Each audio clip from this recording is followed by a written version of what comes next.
Okay, sa ngayon po ay siset po namin ang oras po para sa pagtatanong. Pero basahin mo muna natin yung rules ha. Rules natin. Okay, direkta tayo dito sa rule number 1 at rule number 2 at number 3. 30 minutes, question and answer both side. SDARM yung nagtayo ngayon, so SDA yung magtatanong. 2 minutes answer maximum, no side comments, direct to the point. At saka number 3, 1 question to follow up in 1 person. So di bali 3 questions lahat. So yun lamang po. Okay, magandang hapon, Brother Pete. Start now. Okay. At least nakita ulit tayo, kapatid. Okay. Kapatid, praise the Lord, brother. Direktahang sagot. Totoo ba na ang itinuturo mo yung Ama, Anak, Espiritu Santo ay tatlong Diyos? Yes or no? Tama. Ay, hindi po ako nahihiya na sabihin. Kaya nga, totoo yun. Sorry. Tuloy po, 2 minutes. Pag may nagtatanong sa akin, sabi nila, naniwala ka ba na ang Ama ay Diyos? Sabi ko, oo. Naniwala ka din ba na si Kristo ay Diyos? Sabi ko, oo. Naniwala ka rin ba ng Espiritu Santo ay oo? Naniwala ka ba na ang bawat isa sa kanila ay isang persona? Sabi ko, oo. Ibig sabihin, tatlo ang Diyos mo. Sabi ko, ikaw, ilan ba ang bilang mo? 3 o 2? Kung ako ang bibilang, Ama, Anak, Espiritu Santo, klaro, 3. Kaya hindi ako nahihiya na sabihin ko na tatlo silang Diyos. Yun, pero regardless po kung paniwalaan ng tao hindi, nasa kanya na yon. Basta, simple lang po, sabi ng Biblia, there is one Father, there is one Lord Jesus Christ, there is one Holy Spirit. 1 plus 1 plus 1 plus 1, ilan yun? 3. So 3 sila. Pero sabi ba ng Biblia na yung Ama, Anak, Espiritu ay 3? May mabasa ba sa Biblia na 3 sila? Meron po. 1 John 5:7. Alam yan ni brother. And these 3, di 3 sila. Pero despite the fact na they are 3 and yet they are 1. So there is a sense that they are 1, there it is a sense that they are 3. 'Di ba? Yeah. May sense na sila ay 3, may sense na sila ay isa. Nasa Bible naman 'yon. These 3 are 1. So okay. There is oneness, there is threeness. Okay. Tama 'yun. Okay, next question. Okay. Sa madaling salita, sinabi ba doon sa 1 John 5:7, and these 3 are 3 gods? Sagot. Ay, wala po. Walang sinabi, and these 3 are 3 gods. Wala ding sinabi, and these 3 are 1 God. And these 3 are 1 period. Okay. Walang dugtong na 1 God. And these 3 are 1 period. Pero, umaangal sila sa akin. Bakit naman dinugtungan mo na sinabi mo, and these 3 are 3 gods? Wala namang nakasulat dyan. Okay, wala. So parang lugi ako, no? Okay. Pero bakit ikaw naman, in these 3 are 1 God? Wala naman ding God doon na nadugtong. Di parehas lang, quits lang tayo. Brother, parehas tayo. Kung mali ako, mali kayo, di quits tayo, parehong mali. Okay. So, maliwanag, 3 ang Diyos mo. Next. Tama. Sa 2%, 2% tayo. Ikaw ba nagsasabi ng totoo yung reason ng kanilang pagkakadisfelo? Nagsasabi ka ba ng totoo? Na yung reason na kanilang pagkakadisfelo? Naniwala ba ako? Nagsasabi ba ako na totoo? Na? Nagsasabi ka ba ng totoo na ibinigay mo yung reason na pagkakadisfelo nila? Okay, moderator's time. Moderator's time. Kung yung nakasulat na binasa ko ay totoo, nagsasabi ako ng totoo. Pero kung yung binasa ko ay hindi totoo, hindi ako nagsasabi ng totoo, pero hindi ko na kasalanan ng sumulat dahil ang sinulat niya ay hindi totoo, naniwala ako sa hindi totoo. Pero i-guarantee ko sa inyo na yung binasa ko lang po yung nakasulat. Okay. Sa madaling salita, kung mabasa ko, tapos na po, sa iyong website ninyo, yung real reason kung bakit sila na-disfelo at hindi sa pagsama sa gera. Aaminin mo, mali ka. Tapos na po yung 3. Sa inyong website, dali lang, sa inyong website, nakalagay dito ang reason ng pagkadispelo mo, unchristian behavior. Nakalagay dito. Moderator's time. Okay. Excuse me muna, moderator's time. Nasa sarapan siguro tayo sana yung sagutan na tanong. Nalagpas na po tayo sa maximum 3. So, brother, yung tanong mo, pwede nang i-forward mo lang sa iba? Okay. Kasi, okay lang po. Sige, next po tayo na person sa pagtatanong. Thank you. Okay. Ano yun? Hindi. Sasagutin ko pa rin. Hindi po, itato na po yung tanong niya Kaya maximum na. Pang-apat na yun. Kaya, O, di pasensya ka na. Naka-apat ka na pala. Pero okay lang. Kahit. may rules tayo. Rules is rules. Sige. Sige po. Dito naman po ako magtatanong doon sa mula kanina umaga hanggang ngayong hapon ay pinipresent po ninyo tungkol po dito sa military services. Okay. Oo. Mamaya mo siya i-post. Okay. So, ang tanong ko po muna rito bilang clarification, against po ba ang kapatid na Ellen White dito po sa military services bilang tagapagtanggol ng ating pananampalataya? Against po ba siya o hindi po against si kapatid na Ellen White? Teka. Okay, 2 minutes. Wag na. Clarify ko para Clarification, stop the mahirap time. kasi yung sumagot na hindi masyadong malinaw. Okay, Yung pagmanawa sa tanong. granted. Okay, So, i-grant Ulitin natin ko. yung time. Yung Okay. tungkol sa, ano ba yan? Anak ni Ulitin ko Sister po ang White? tanong ko. Ulitin ang tanong. Ang Sige. tanong ko po ay base sa diniscuss ninyo ng umaga hanggang ngayon. Okay, na military Patungkol service. po sa military services. Military service. Ang tanong ko po, si kapatid na Ellen White po ba na tagapagtanggol ng ating pananampalataya, tutol ba siya ho rito o hindi po siya tutol? Tutol siya sa Military services. Okay, Tutol Brother ba Peter. siya? Ito po yung ano niya sagot Okay. lilinawin ko Mula daw kanina hanggang ngayon sa presentation mo regarding sa Military Military services. service, tutol po ba o Tutol ba ang kapatid na Ellen White o hindi? okay, tutol po ba yung kapatid na Ellen White o hindi? Yun po yung tanong. Okay. Sige, 2 minutes. linawin po natin yung military service.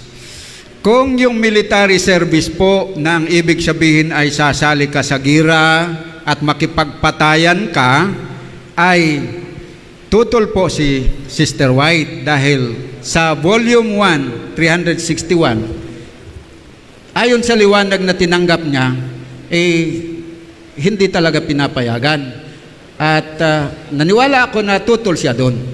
Pero kung ang pag-uusapan ay isang uri ng military service, halimbawa na tinawagan ka para sa halimbawa drill, pero hindi ka naman makipagpatayan. At sabi nga, punta kayo dito, pag-usapan natin ito kasi gusto namin kayo na mag-drill. Pinayagan naman ni Sister White, yung mga kabataan, sige, punta kayo, pero meron siyang babala. Maging tapat kayo sa inyong tungkulin sa Diyos. Yun ang pabaon niya. Ngayon, kung pagdating nila doon, nagtapat sila ayon sa payo niya, maganda, kasi kung nagtapat sila, at alam nila na pinagbabawal yung pumatay, kahit pa na-recruit sila, kahit na training sila, pag tapos na yung training nyo, sasabak na kayo sa gira, sabi, hindi na namin yun kaya, hindi na kami sasama, hanggang dito lang. Kagaya ko, nag-training ako ng ROTC nung araw. Pero kung kami, reserve officer yun, kasi nang-undergo ako ng training. Pero kung may galing doon sa Manila, sabi na, oy, gira na ngayon ng China at Pilipinas, halika dito, isa kang reserve officer, ano ka na, sumama ka na dito sa gira. Hindi ako sasama dahil tapat ako sa Time. Next. Follow-up question po, palapag natin, kapatid ng Blessing. So, dito ko naman hugutin yung aking tanong. Okay, palapag po sa screen. Yan. Yung isa, slides 15. Alam. So, may nakalagay po dyan. Doon na lang ako sa bandang gitna. This did, di ko masyadong mabasa. Ayan, ito pong part na to. Okay. This did not go from choice, but because the law of their nation required this. This. Okay. So, sandali lang po premise ko pa lang. Okay. Sige. Okay, sa situation ito, hindi tutol si Ellen White. Ang tanong ko po ay ito. Doon sa palapag po ulit ng isa pang screen, bago niya po sagutin, Okay. Bro Jesse, yung kanina pa, yung sa slides pang isa. Okay?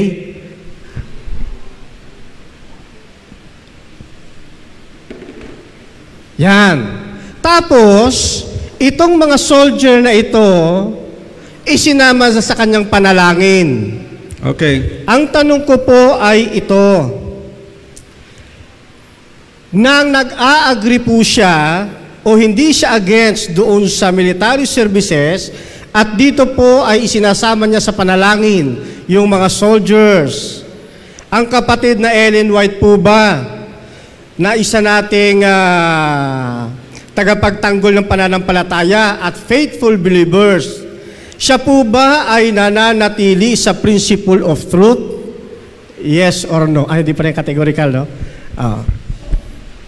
Si Sister White po ba ay nanatili sa principles of truth? Yes or no? Based sa dalawa ko pong slides na pinakita na hindi siya nag-disagree. Dahil sa nananalangin siya? Wala naman ako. Okay, 2 minutes. Sagot po, 2 minutes para Wala siya. po akong nakita dito sa pagpe-pray ni Sister White na sa kanila at sa pagpapayo. Napakaganda po yung payo niya. Sabi, we gave them a word of encouragement to be found true soldiers of the cross of Christ. Hindi po magiging true soldiers of the government, ha? True soldiers of the cross, true soldiers of the cross. Sabi po sa Corinthians, our warfare, our weapons of warfare is not carnal. Okay? So, yung sabi niya, we are praying, our prayers will follow these young men. Napupunta sila doon ay sana magiging true soldiers of the cross sila. That is not counted sa akin, as unfaithfulness. Na kapag sila, dahil pinag-pray na magiging hindi na siya true pa rin. Kahit ako, nananalangin ako na kung meron mang tawagin, ay ipag-pray ko na sana magiging true soldiers of the cross sila. But with the understanding, ang background dito ganito, huwag natin kasing isingit na o i-interpret na yun, yung pagpayag niya na sumali sila sa drill at magiging true soldiers of the cross, na parang pagpapahintulot na ni Sister White na pwede silang sumali sa gira at pumatay ng tao. Kung yun po yung idea, ay sa palagi ko hindi po tama yun. Palagi hindi tama. Kasi kumbaga, siya mismo ang nagtuturo ng paglabag doon sa liwanag. Mr. Moderator, can I object muna? Pwede ba siyang magbigay ng conclusion na hindi tama yung aking... Kasi ano niya yun, di ba? Okay. Conclusion yun. Okay, Brother Peter, narinig mo po, meron po kasi tayong tinatawag na rules din. Kaya iwasan po natin yung mga counting salita na no side comment or something, Ano yan? Okay, point of order, po? No side comments. Okay, sige, ganito na lang po. No side comments sa kabila, no side comments sa kabila. Okay, so tayo bilang moderator ay babantayan po natin yan. Okay po. Okay may 24 seconds pa po kayong natitira. Okay lang yun sa akin. Okay lang yun sa akin kahit mag-side comments siya. Total, ito na. Kahit according to, may rules is rules kasi. May 24 seconds pa lang po. yun, pero kung i-implement nyo yun, yan ay hindi ko nasaklaw kasi may right kayo. Pero next question na. Okay, next question po. Next question is very considerate ako sa ating mga kapatid na magtatanong. Okay, next question po tayo. Next question na po ako. Last na. Last question na po. Okay, last na. Okay. In related doon sa aking unang slides na nakita natin na hindi against si Ellen White doon sa military services dahil sa panawagan ng o para sa nation. Then so sa second slide ay ipinagpipray pa niya yung mga sundalo. Sa third question ko po, and related doon sa dalawa, sino po ang nag-implement ng combatancy? Stand po ba ito ng General Conference o ito lamang ay gawa-gawa ni Elder Conradi? Okay, sagot po, 2 minutes. Sandali lang ha. Okay, stop the time. Meron pong kukunin ng ating tagasagot.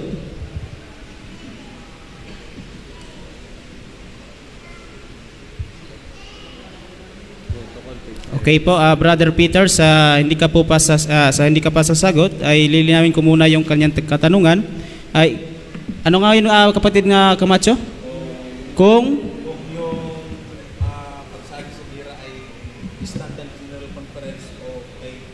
okay, Brother Peter, ganito po yung tanong ha. Kung yung pagsali daw sa gera ay stand ba daw yung talaga ng General Conference or stand ni Conradi, tama po ba? Okay, yun po yung tanong. Sige po, yung mic nyo po nasa kabila. Pag nagsasagot kayo, start na po yung 2 minutes. Okay. So, sana huwag na akong sansalahin doon sa sagot ko kasi 2 minutes. May liberty naman kung paano sasagutin, ano? Okay, may basahin po ako dito. Ito po ay document po, sinulat ng ni L.H. Christian, kilala niyo po yan. Tapos nakasulat po dito yung decision ng taga Germany. Basahin natin. Mga German, yung nasa Germany, no? In the matter of military service and the bearing of arms, we, the delegates to the Upper Rhineland Conference, sa Germany ito, are in complete accord with the biblical viewpoint as held by our leaders. We consider this a civil matter which God established. Governments have the right to require, as stated in 1 Peter 2 verse 13 and 14 and Romans 13, 4 and 5. The General Conference Committee also takes the same position. The General Conference Committee take the same position. Upon inquiry by the leading brethren from our country, the General Conference Committee at the November 1915 Fall Council stated that it gave complete freedom to the various countries of the world to adapt themselves to those particular civil laws in the future and as in the past.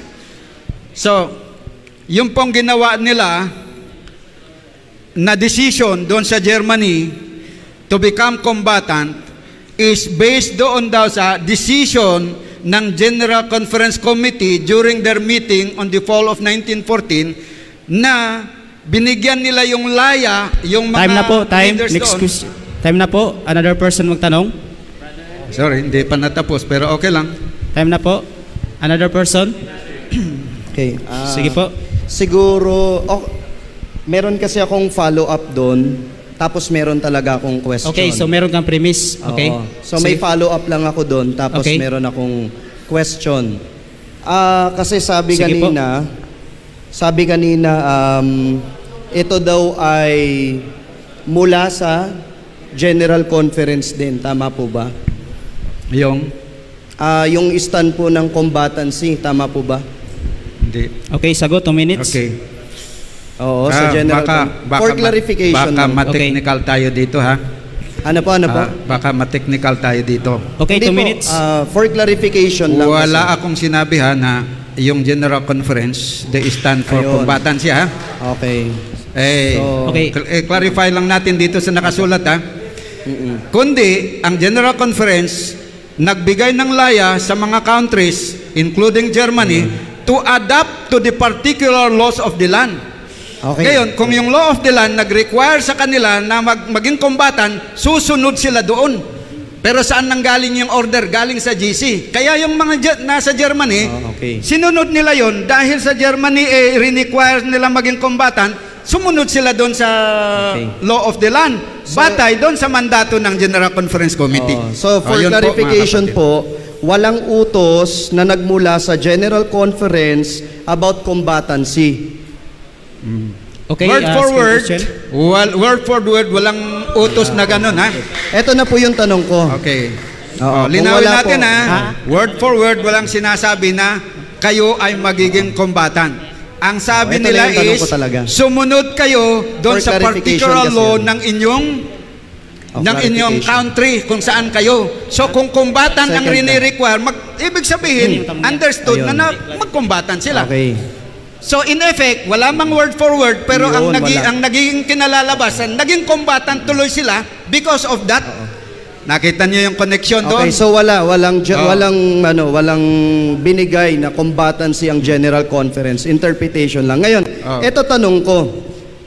Kasi kung kayo ang 2% Okay. at ang SDA Church ang 98%, binabanggit sa first selected messages, page 55, pwede ko ba itong, Sige. Okay, paki-flash po sa screen. paki-flash nga. Ayun, kami ulit. O, di ba? Talagang selected. Okay. Sabi dito, I will put my spirit upon your son, referring kay William C. White, yung anak ni Ellen White, and will strengthen him to do his work. He has the grace of humility. The Lord has selected him to act an important part in his work. For this purpose was he born. This word was given me in 1882, and since the time I have been assured that the grace of wisdom was given to him. More recently, in a time perplexity, the Lord said, I have given you my servant William C. White, and I will give him judgment and to be your helper. I will give him skill and understanding to manage wisely, etc., etc. Ngayon, ang tanong, ang stand ninyo, kayo yung 2%. Ang SDA yung 98%. Etong si William C. White, binigyan ng understanding and skills pagdating sa leadership. Ang tanong, saan sumama si William C. White? Sa 98% o sa 2%? Si W.C. White, nasa Amerika po. Yung issue po ng First World War, nasa Europe. Diba? So, kung sino po ang in-endorse ni Willie White, whether ang in-endorse na is 98% o yung 2%, ay wala akong personal knowledge doon. Mr. Moderator, lilinawin Pero ito ko po lang. ang aking masasabi. Okay. Okay. Ito po ang aking masasabi. Meron pa ba akong time? Na kahit po yung mga binigyan ng Diyos ng binigyan ng Diyos ng wisdom to understand, hindi po yun guarantee na lahat ng ginagawa nila ay naaayon sa Diyos. Kagaya ni Solomon, ang nagbigay sa kanya ng wisdom ay ang Panginoon. Pero that does not mean na i-justify natin na dahil nag-asawa ng marami, that is according to the wisdom that God gave him.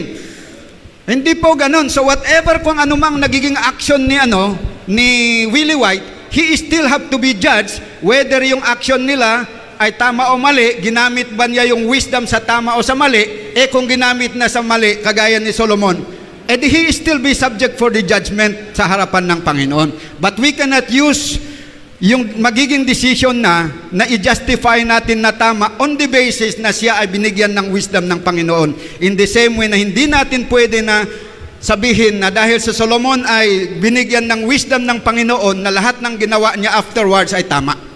So, Okay. clarify natin, Mr. Moderator. Sige, No? clarification. Stop the time. For clarification, Okay. 98% ba o 2%? Okay, Brother Peter, nakuha ko po yung tanong niya regarding po sa clarification lang. ganyan. So, kung saan ba daw sumama? Tama ba? Saan sumama? Sumama si... Si William C. White. William Kasi C. doon ako White. may follow-up pang third Okay, kung doon po ba sa 98% or sa 2%? Kung saan po sumama? Sinagot ko kanina, pero hindi yata siya kontento. Sabi ko wala akong personal knowledge. Kaya tanungin ko sa iyo, ako ngayon ang magtatanong kung mamarapatin mo, Sige, saan ba siya sasagutin ko. sumama? Okay. Sa 2% o sa Stop, 98%? Sa 98% po. Stop the Okay, time. so ayon po sa kanya, si Willie White, Pwede pong sagutin. Stop the time. Mr. Moderator, tinatanong ako Stop eh. the time. Ganito kasi yan, Brother BC, meron po kasi tayong rules. Kami kasi na- sure eh, siya hindi. Okay, meron po kasi tayong rules, Brother BC, Okay. at saka Sayang. alam din niya ni Brother Amica Sige, na tatanungin ko yung pangatlo kapag na lang. kapag yung sagot ay magustuhan mo muna hindi, basta sumagot. Oo. Yun yung rules eh, kaya Okay. pasensya po. Okay lang po. Oo, kasi pwede ba akong sumagot sa tanong niya? Wala Hindi po, na wala po. talaga. Hindi po. De, joke Yun lang, na po. biro lang. Okay, next na po tayo. Oh, biro lang. Eto na yung next question. mamaya, Kasi sagutin mo na. maagawan ko na sa tayo mga kasama ko. Okay, eto na Yun na yung po. next question. Last question. So based na lang din doon sa sinabi niya. Sabi niya kasi, possible daw na etong si William C. White baka daw napasama. May mababasa ka ba sa writings ni Ellen White na napasama siya? Kasi kung hindi siya napasama, chismis yan. Okay, Brother Peter. Meron ka pong 2 minutes na pagsagot. Hindi ko po sinasabi na napasama siya. Sabi ko wala akong personal knowledge. Ang sinasabi ko lang doon is ano man ang ginawa niya, whether right or wrong, is subject to the judgment ng Panginoon yon. Kung ginamit niya yung wisdom sa tama o sa mali, hindi ko sinasabi na ginamit niya sa mali yung kanyang wisdom. Hindi ko nga alam yung personal life niya eh. Oh. So how can I say that? So, kung may alam kayo, kayong magsasabi. Sabi mo, may mababasa ba? Ay, wala akong knowledge. Baka meron, pero hindi ko lang nabasa. Ay, hindi ko alam yung biography ni William White, so hindi ko masasagot yan. Okay na po. Sige, next na po tayo. Ang ating time po ay 12 minutes na lang po. 12 minutes na lang po. Next question po tayo sa other person. Mayroon akong very simple question. According to the presentation mula kanina, at ako'y natutuwa dahil walang problema pala ang Seventh-day Adventists nang hindi pa sumulpot ang ISDARM. Di ba walang problema? Tinanggap nyo nga na mother church kami. Can I reply? So walang problema, naging problema lang ng sumulpot ng ISDARM, di ba? So ang tanong ko, ganito. Sandali. Ang tanong ko, kasi ang pinagbabasihan sa Ellen White, mayroon bang mababasa na ang totoong remnant ay kailangan ma-disfellowship? At kung ma-disfellowship na, matatransfer na yung originality doon sa disfellowship. Yung original, hindi na totoong remnant. Sinulat ba yun ni Ellen White? Kasi Ellen White palagi ang basyan eh. Sinulat ba ni Ellen White na kailangan ma-disfellowship ang remnant? Yun lang. Time po, ang 2 minutes po magsagot. So, medyo kasi meron siyang unang premise na gusto kong i-clarify. Meron siyang tanong na kailangan ko rin sagutin.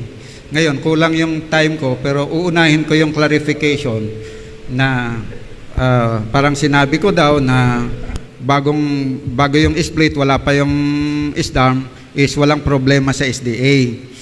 Okay, baka ma-misinterpret nyo po yun. Ang ibig kong sabihin na walang problema is wala pong problema sa pagitan natin, sa paniniwala natin na yung remnant church, yung SDA from 1844 to 1914, pareho tayo doon. So walang problema doon. Pero meron bang problema sa Seventh-day Adventists as a church? Marami. Sa time na yon ng 1844 hanggang sa 1914, alangan namang sasabihin kung wala silang problema. Ang dami-dami silang problema. Pero clarify ko lang na ang punto na sinasabi kong walang problema is sa atin is pareho tayong naniniwala doon na remnant church yun at that time. Okay. Okay? Thank you. Sagutin mo na yung tanong ko. Mayroon bang mababasa na sulat ni Ellen White na yung totoong remnant ang kailangan ma-disfellowship muna bago maging totoong Okay, remnant? first question niya yan. First question niya. Sige. Ganito po yun. Ang bago ko sagutin yung yes or no, ay ipagpapaliwanag muna ako. Okay, sige. Sagutin yes or no, pero merong paliwanag. Okay. So, wala pong mababasa na kailangang ma-disfellowship Wala pong mababasa yun. Okay.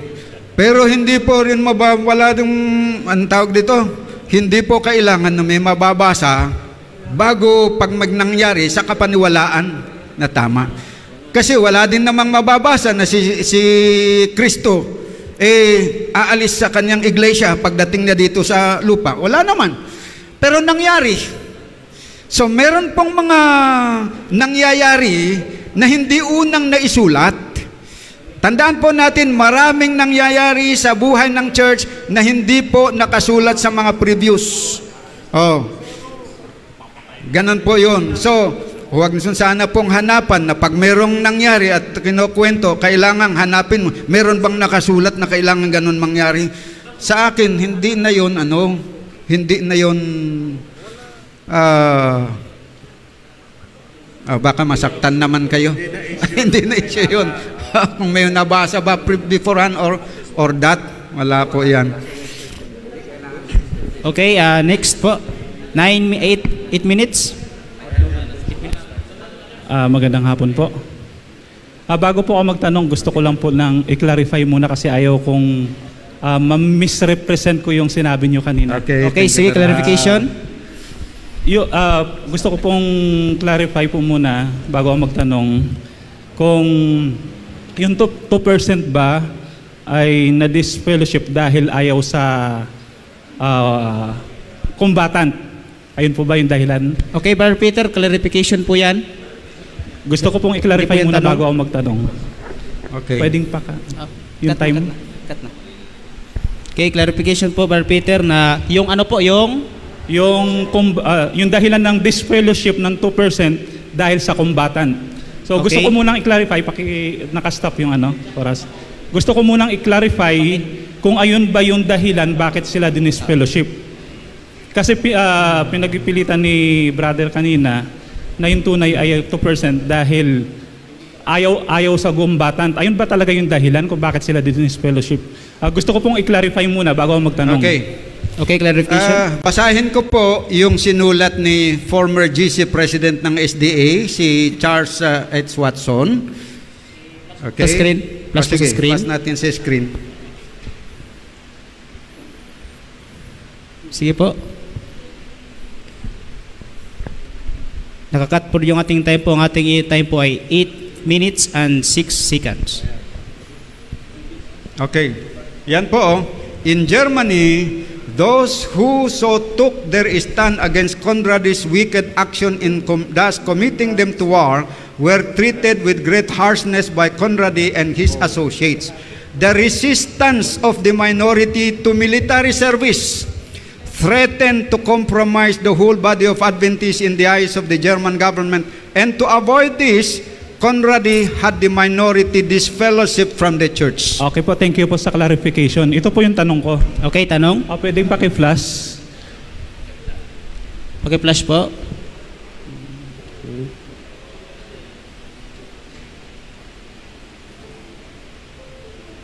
Doon po sa binasa niyo po kanina, ay walang nakalagay na kaya sila dinisfellowship dahil ayaw nila sa combatant. Walang ganun po na nakasulat doon galing sa binasa niya. Ito po ay nanggaling sa website nila. Pwede niyo pong i-open ngayon kung may internet kayo. So ayan po yung nasa website nila na inilagay ko dyan. Ito po yung website. Ayan, dyan ko po kinuha. At ito po yung nakalagay. Yung dahilan kung bakit sila dinisfellowship ayon sa website nila, because of their unchristian conduct. Na ito po yung mga unchristian conduct nila. Okay po, brother, direct to the point yung tanong. Kasi premise. Yung tanong ko kasi para Okay, premise. Sige. Ito po yung mga unchristian conduct, nakalagay din po sa website po nila yan. So sang-ayon po ba kayo na yung dahilan, sang-ayon po ba kayo sa website nyo, kaya sila dinisfellowship hindi dahil sa ayaw nila sa kumbatan, kundi dahil sa unchristian conduct nila? Sang-ayon po ba kayo sa website po ninyo? Okay, sagot po. Okay. Stop muna. Alin po ang tinutukoy dyan na unchristian conduct? Di ba andun sa kung babasahin natin yung context? Sige, basahin mo po. 2% however did not submit to this resolution. What is that resolution? Hindi sila The nag-submit. resolution that they are going to give them freedom to to be involved in war. Yon ang hindi sinang-ayunan ng 2%. At yon ang tinawag nila o ibinilang ng mga leaders sa Germany na unchristian conduct. Okay. Yun po ang sinasabi dyan, no? 2% however did not submit to this resolution and therefore have to be disfellowship because of their unchristian conduct. What was their unchristian conduct? They did not submit to the resolution of the European Division. Okay, headed by Conradi. sunod ko pong tanong. Yung sinabi niyo po na resolution ay hindi po yun yung unchristian conduct. Ayan po yung mga unchristian conduct nakasulat po. Ang sabi po dyan, may mga evidence po niyan. Ang sabi po dyan, tinawag na mark of the beast, yung Red Cross, Ayan po. fanaticism, may mga false prophet. Ayan po, yung mga documents. Nandun po sa Iba po website po yan. ninyo. At tinawag yung military service na devil service, yung sanitary service, Satan service. Point So of ayan order, po yung nakalagay doon. Point Okay, of- So ngayon, ang tanong ko po, Point of order. Point Point of order. daw. yung pangalawang tanong Point po. of order. Teka, di ba po? Pangalawang tanong ko It po, was not your time to explain. You are only to ask question. Right? ayun nga yung tanong ko eh. Kasi sabi niyo kasi, inano ko yung tanong niyo, yung sabi niyo kasi, kayo ang nagsabi na yung unchristian conduct ay yung hindi pag-join sa kumbatan, hindi ganun yung pagkasulat eh. Ang pagkasulat, dinisfellowship sila dahil sa unchristian conduct. Hindi sinabi, dinisfellowship sila dahil hindi sila nag-join sa kumbatan. So sang-ayon po ba kayo dyan na dinisfellowship sila dahil sa unchristian conduct? Ayun po yung tanong ko eh, simple lang eh. Okay. Sang-ayon po ba kayo sa sinabi dyan na has to be disfellowship because of their unchristian conduct? Sang-ayon po ba kayo sa website nyo na dinisfellowship sila dahil sa unchristian conduct nila? Sang-ayon po kayo dyan? Sige. Okay. Sige po. Sagot po, 2 minuto. 2 minuto yung sagot. Official po ito. Time started now. Okay. Maraming salamat, brother. Huwag lang tayong mainit. Ganito, huwag na sana nating pag-awayin yung mga nasulat. May nasulat na binasa natin na yun yung ang pinaliwanag yung reason. Meron namang binigay na ibang reason doon sa ibang writings. In fact, hindi lang ito. Meron pa tayong ibang document.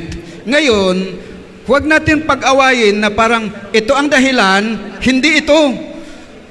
Mas maganda doon ang sasabihin natin, gather all the evidences at sasabihin natin kung tayo ng 5 na rason.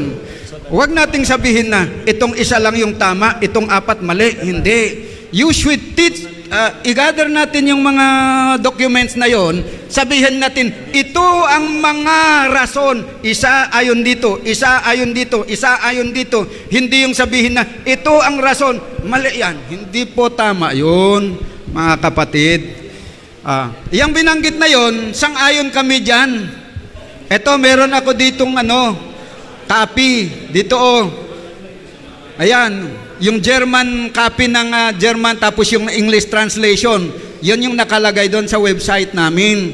So tinatanggap namin ito, pero hindi lang ito ang dahilan. Naniniwala din kami doon sa sinabi ni C.H. Watson. Naniniwala din kami doon sa sinabi ng ibang mga writers. Ayun. So yun po ang dapat na tandaan po natin. Ngayon, ang i-verify natin doon, ang term nila doon, one term is unchristian conduct. So, suriin natin yung unchristian conduct. Halimbawa po, sabi, natiwalag. Okay, wala Next na. question. Thank you. Mr. Moderator, may ako. Okay, clear. Hindi Yes to po. kasama sa pangatlong tanong ko Kasi hindi sinagot yung tanong ko kung sang-ayon ba sila sa website nila na yung Nasagot ko na pagka-disfellowship po. ay sang-ayon. Okay, brother po, wait na po. Sinang-ayunan ko na po salamat. So, pangatlo ko pong katanungan ito. Sabi niyo po kanina na wala yung Seventh-day Adventist sa noong 1914. Ayun yung nyo, nailipat sa ISDARM. Tama po ba? na yung remnant church ay 1914 onward ay ISDARM na, hindi na Seventh-day Adventist. So, ayun po yung yung pinipilit nyo na palabasin na hindi na remnant yung Seventh-day Adventist kundi yung ISDARM. So dito sabi ni Ellen G. White sa mga quotation na yan, during Sunday law, kasi wala pa namang Sunday law during Sunday law, hindi naman ISDARM yung nakalagay, Seventh-day Adventist. So, ito po ang tanong ko, anong paniniwalaan ko? Yung sinabi nyo na wala na yung Seventh-day Adventist o yung pinakita kay Ellen G. White na during Sunday law ay Seventh-day Adventist pa rin yung true church? Ano po ang paniniwalaan ko? Yung sinabi nyo o yung pinakita ng Diyos kay Ellen G. White? Alin ba ang paniwalaan? Okay, 2 minutes. Yung sinabi ni Ellen White o yung sinabi ko? Ganito po yon. Okay. Sige. Di ba ang sinasabi doon, bagyan ko kayo na example. Time ko ba na sumagot o ano na? Time na po. Yes po. Sagot na. Okay. Sagot na. Ganito po yon. Yung Seventh-day Adventist, sinulat po yan at the time na ang standing na remnant church is Seventh-day Adventist. Okay, na sinabi niya in the future, ginamit pa rin yung pangalan na Seventh-day Adventist.